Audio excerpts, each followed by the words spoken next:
Hello and welcome to the Damascus Encounter, that program where we share and talk about people and individuals' personal journeys in life and how they encountered Jesus.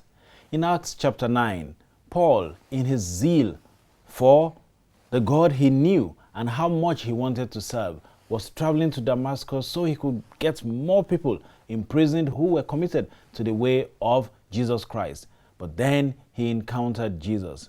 On the program last week, we had Dr. Theodore Dickson, who is a lecturer at the Religious Studies Department here at Babcock University, share his story and how growing up was for him in an Adventist and Catholic background until he got baptized, how he struggled with the issue of drinking alcohol until something, Jesus, Holy Spirit, helped him to see you cannot continue like this. We continue the story today on the program, and I want to welcome Dr. Theodore Dickson. You're welcome to the program. Thank you so much. Thanks for sharing with us, and we just cannot wait to have it all. So, taking off from where we left, you had that encounter, you decided drinking no more. So, afterwards, what was your dream actually in life? How did you tell yourself I was going to proceed from after that encounter? Well, I would say that when it comes to profession, my father prepared me to be a lawyer. Okay. As early as 6 years, maybe 7 years, in the late 70s, early 80s. Okay, my father will come home with the Concord newspaper. You still remember Concord newspaper? Yeah. You know, Concord newspaper, Punch. And he would say, "Read, my son, you will be a lawyer." So I grew up getting ready to be a lawyer. And I remember as a secondary school boy, I would gather the whole of my set and teach them government, teach them history. The students in class. Secondary school, yeah, or the whole of the, in those days we don't have JS1, SS days, we had class 1, Class 1, class 2. So at class 5, I could teach my entire class because I had current affairs on my fingertips. So I was patterned to be a lawyer. I thought that way. But the journey towards, the journey into patent medicine was as a result of the fact that after secondary school, my dad couldn't afford university fees because he lost his job and things went, very bad. So it was out of struggle. I felt so bad, so disillusioned, and that I had to threaten him. You find me what to do, or I will cause trouble for you. So this was more of you having, should we say, anger issues? You had problems with your temperament? It's a problem of those you taught in class are in the university and you at home. Okay. What happens? So everybody had made progress. Everybody had made, and those you taught have gone to school, and you that taught them can't go. So I couldn't, my papers weren't complete, and I couldn't get anybody to help. That left me so frustrated. But that by 1991, my father had to take the challenge because I gave it to him. So I had tailoring and patent medicine, side by side, not knowing which one to take. So when you said tailoring, that is, you would have gone to learn how to tailor. Yeah, to sew, and clothings. then the patent thing is the one I actually want you to explain, meaning that you were going to go into, being a chemist. Chemist, yeah. Okay. So that was how I almost went into tailoring. I've gotten my tape, my scissors, everything. But on a second thought, because I like design, I like, I'm perfectionist driven. So it fitted in well for me. But on the other side, I also like neatness and I like to take care of people. So I went for patent medicine and I learned for 2.5 years before I started in 1993. Okay, so it was in the course of patent medicine that I had my very last experiences that led to, that turnaround, okay, that I shared, the previous time. Okay. Now, as a patent medicine, it might interest you to know that I operated within a Mami market, barracks. And in the barracks, you... Sorry, so when you say barracks, you mean like where police officers or No, barracks, soldiers. military personnel live? Military barracks, I should have Okay. qualified it. All right. Military barracks. And it's the residential for army officers. And in every Mami market, there is an Ashawo quarters. There is a quarters for prostitutes. Like a brothel. Yeah, and so if you're a chemist in that kind of environment, you know that one thing that booms is abortion. All kinds of things. STDs. Yeah, sell drugs. So I chose not to engage in any kind of abortion. That is not. I will not sell drugs to anyone who any drug that can help anyone abort a baby. I chose not to do that. Why is that so? I'm not a pastor because the biblical maxim, "Thou shalt not kill," resounds in my head. Like I said last week, my neighbors called me church and church because I wouldn't trade going to church for anything, even though I still had my struggles. But in 1999, I was in my shop, and while I was there, I was already preparing to get married because I told myself I was going to get married in year 2000. And so by 99, towards the end of the year, I prepared my shop and I was getting ready. But something happened. One day in the shop, I heard a voice. I want you to serve me, I want you to serve me full time. And I looked around. Maybe it might interest you to know that God speaks to me audibly. I hear him audibly. I want you to serve me full time. And I looked around. I could recognize that voice wasn't, a regular voice. Sorry, was it the first time you were hearing anything like this? Yeah, very, very clearly, very clearly. Okay. And I said, but I am in this shop. And my wife, who was my fiancée that time, can't manage this shop because as a chemist, we were certified by the, MIU, Military Intensive Unit. But we still had problem with, the Pharmacists Association, the National Drug Law Agencies. Okay. So there is this war between, chemists and, the pharmacists and all of that. So my wife will not be able to contend with all of this. So I said, Lord, if you take this shop from me, I will serve you full time. It was like a dialogue. So take the shop from me. I will serve you full time. Give you my I will serve you full time. And it ended that way. And life continued. So I'm sorry, just for the benefit so we can understand very well. So when you say you had this discussion, so it wasn't like, okay, after that, I came to some sort of consciousness, maybe it was like having a vision or a kind of trance, or was it, you had it, you were doing your normal thing, you knew this was God speaking, and then you finished the conversation, you moved on? No, I didn't move on. It wasn't ordinary. It wasn't ordinary at all. I didn't move on, but the point is that, well, it might interest you to know that when you talk about Apostle Paul, they talk about the Damascus experience. I can say that from my studies today, I share temperament with Paul. So strong-willed, so determined, going all out to do, anything you are convinced about. Anything I am convinced about. So I knew that voice was there, but like I said, I don't know how to get about it. Well, take this shop and I will go. And it was just there. I knew something happened to me, but I have told you. That's my kind of person. I have said, Lord, take it. I will serve you full time. So I continued with my business, and that was so early in 2000.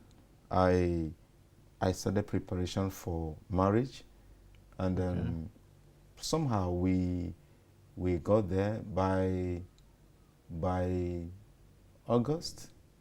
I had taken lease from my in-laws, and we went home to settle the things on the list, the first list, to collect the main list, the way it happens traditionally in my place. Okay, so that is when you are told what you are to bring. Yeah, so that they can give you the main list. Okay. So I went and we finished all of that. And because I was going to get married, being somebody that is quite strategic, I renovated my shop and stocked it with goods. And the intention was that for 6 months after marriage, I'm not going to go to market. So I had goods that could take me 6 months because I wanted, a good time to relax with my wife. So business was doing well? Very, very well. Okay. Business was doing well. So I took all the money I had, went to my in-laws, settled the first stage. Right. So as we returned that night, the next morning, I was sitting in my house, just on my towel, getting ready to take my bath. One of my choristers, of course I was the choir master for my church. One of my choristers, rushed in and said, "Sir, you are sitting down here. They have demolished your shop." I said, "What do you mean?" Of course, it might interest you to know that was the time, actually those who live in that area, we had a problem with the state government, the River State government, under Peter Orderly. Okay. Because he wanted to demolish the place, and the residents went to court to challenge that because there were certain requirements that were to be met, and then the government was saying that we don't even have the right to make such demands. So there was a decision to stay action, but on that fateful morning, the news I got was that the place has been demolished. So I jumped into my dress and got to my shop and saw that everything has been brought down. Everything has been brought down. Everything has been brought down. Luckily for me, my neighbors, because I had a good relationship with my neighbors were able to use the cartons I had in my shop to pack the drugs, how much they were able to pack. And so they begged the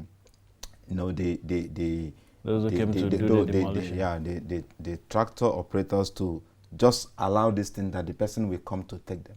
So I found grace, with them. And so I got there, was able to pack the things, and then we moved them to my house. And so the cartons went down, up, and it was just 3 weeks to our traditional marriage. Okay, just hold it there. We'll come back and talk some more, because it looks like, take this shop from me and I will give you my full service and attention. That was Dr. Theodore's response to God, the voice that spoke to him, "I need you to serve me fully." His shop was demolished. He had to do a little bit of rescue, but the shop was gone. What happened after that? We'll come to talk about this some more after this time out. Don't go away.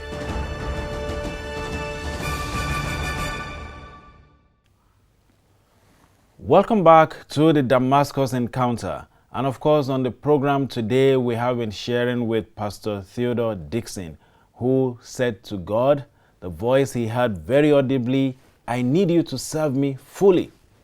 And he said, "Take this shop from me and I will give you my time." And that shop went out, demolished. And so, Pastor Theodore, welcome back to the program. Thank you. So, you rescued a little bit of what you stocked up 3 weeks to your wedding, traditional marriage, to the traditional wedding ceremony, and then the shop was gone. So how did you move on from here? Well, it was July 21, 2000. It cannot be forgotten very easily, even though we have gone 20 years plus. I guess so. Yeah. Because it was a turnaround. We moved the things, and I got home. It was a moment of decision. First, do I go get a shop? It's one thing to make a promise to God. It's another thing to keep it, because I was... But did you remember the promise all this while? Well, at this point... Up until this time? At this point, that promise didn't come. You didn't remember? Yes, I didn't remember. Because the point is survival. Of course, I have 3 weeks to traditional marriage, and I needed to drive it. I need to And get there ready must be for the some wedding. source of income There has to be after. money to come. So I wasn't thinking about ministry. I was looking at what do I do with myself. So I was stuck with, do I go look for a shop? If I go looking for a shop, where do I get money to pay? Because like I said, I spent all the money on me taking that list. Because the idea is sit down in the shop and in a week's time money comes back because I have the stock. So do I go get a shop? Where do I get money? Do I continue with the marriage that is the date is already fixed? How do I drive that? And for the first time in my life, I said, well, I'll get married. Let me get married, because if I suspend it, it might be until who knows when. So I put my shop on hold and chased my marriage. And for the first time, I could go borrow money. People come to me to borrow. People come. My house is a place for many, but I had to go get money. So we finished the traditional marriage. And then, it's as if God was, just listening to me. My committee of friends, my friends drove the wedding. I can say 100%. They contributed. It was just my suit and my wife's gown that we provided, our dress. The rest of the things, the committee of my friends, handled the rest of it. So we finished the wedding September 17, 2000. So the next thing is, what do I do? I have somebody else's daughter in my house. And I have to take care of her. I have to take care of her. What do I do? So, in the course of doing business, I had used typewriters and used electric sewing machine that I had alongside with my chemist. I said, and I still had a few of them in the house. I said, okay, why don't you go get some of them and then put them in front of your house? You don't need to rent a shop. So those who know you, you can talk to them about it so they come and buy. You don't need to rent a shop. So that's a good idea. I talked with my wife. I said, okay, that was just about 2 weeks or so after the wedding. I said, okay, I'll go to Lagos to go and buy. That night, I booked, I bought ticket, ready to go to Lagos by night. And then, in those days, you have to go book ahead of time. That's and then for the get night, ready for the night travel. For the night travel, yeah. So I booked and returned. And when it was about the time for me to leave, about past 6 in the evening, my new wife, called me and said, she calls me UC, say, UC, I don't want you to travel. And I said, why? She said, because I'm not feeling very well. I don't just understand the way I feel. And as a strong-willed person, to change my mind when I have made it up, it's like pulling down a city. But I was faced with reality. It's a new word for me. I just got married, and my wife is talking to me. She was pleading. The love of your life. So I couldn't think about it. I just took a stroll. And the Spirit said, listen to her. And that would be a hard time to change my mind. But somehow, I did. So I stayed back. I couldn't go back. I was angry anyway. I couldn't I have paid money. I couldn't get it back. So we stayed through the night. Around past 12 midnight, my wife took ill. Very badly. That we had to go to the hospital around 1 a.m. Thank God there was a community health center around us. Okay. So I took her to the community health center sometime around 2 a.m. We got there. They looked at her. I thought it was just something that they will attend to her and then we go home. It took 2 days, 3 days. Wow. She stayed 3 days before we returned. So on the second day, while she was on admission, I sat in front of the corridor. There was a little, chair. I sat down there all alone. I was just processing this whole thing. And the next thing I heard, the day you take this shop from me, I will serve you full time. The day you take this shop from me, I will serve you full time. And I was looking all around, who is that? The same voice I heard the previous year. Yeah. The day you take this shop from me, I will serve you full time. And you remember. It connected. I faced down. So, wow, how did I get here? Where was I going to? it was like a Jonah. Maybe worse than Jonah, because I made a promise. How did I just forget my promise? Because I was chasing survival. You know, so I bowed my head and I said, Lord, I'm sorry. I'm sorry for even attempting to go to Lagos. I'm sorry for even thinking of going to rent a shop, because I promised you. So I just waited for my wife to be discharged. So when she got discharged, I went straight in. I told her the story, of course. So one of the typewriters, I removed the typewriter and took the casing. You know, some of the casings are quite portable. Got a small portable typewriters. Yeah. So I took the one of the casings and gathered that money I was going to Lagos with to buy the things. I headed straight to the conference headquarters, and that was how I submitted myself as a literature evangelist full time. So because I had to start there, because it was 15 years after secondary school. All this was about around it was 12 years then, 12 years after secondary school. So my WAEC had expired, and if I need to go to school, come to Babcock to study theology, I had to write WAEC again. And of course I had an incomplete result then. So starting point was full-time literature ministry. So I became a literature evangelist.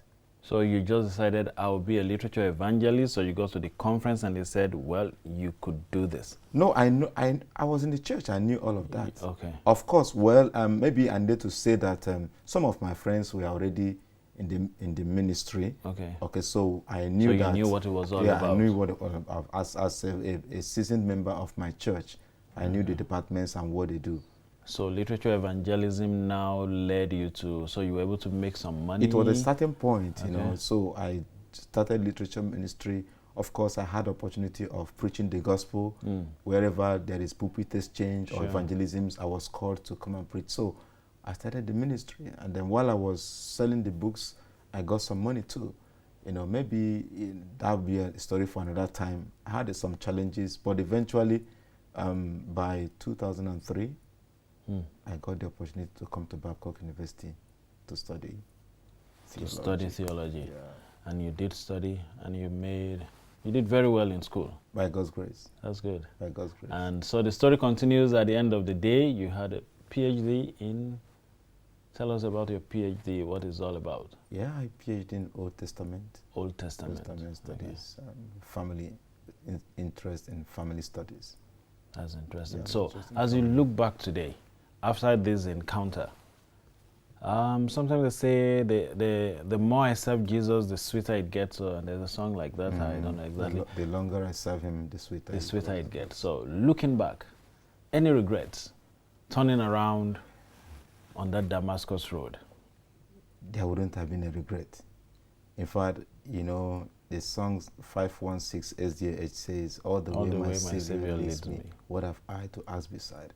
I just saw that God had a special interest in me, but circumstances choked that interest, and he watched my struggles as a little boy, the circumstance of my growth, but he still had something to do with me. Even in my struggles, he has something to do with me. Patiently, you know, and so he patiently guided my ways and my path until, you know, he has brought me where I am. And I can say that even as I'm talking to you, he hasn't finished with me, because I am still open, waiting to hear the next thing he wants me to do. But one thing that has happened is that because of that experience, you know, in 2000, I have chosen to let the will of God be done at any time, because I discovered he really wants to do something with me more than I understand.